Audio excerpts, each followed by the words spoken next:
देवेंद्र सरिता गंगाधरराव फडणवीस ईश्वर साक्ष शपथ घेतो की कायद्याद्वारे स्थापित झाले आहे अशा भारताच्या संविधानाबद्दल मी खरी श्रद्धा व निष्ठा बाळगेन.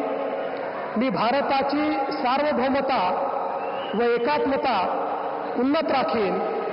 मी महाराष्ट्र राज्याचा मुख्यमंत्री म्हणून माझी कामे निष्ठापूर्वक व सत्सद विवेक बुद्धीने पार पाडेन आणि संविधान व कायदा यानुसार सर्व तऱ्हेच्या लोकांना मी निर्भयपणे व निपक्षपातीपणे तसेच कोणाच्याही विषयी ममत्व भाव किंवा आकस न बाळगता न्याय वागणूक देईन.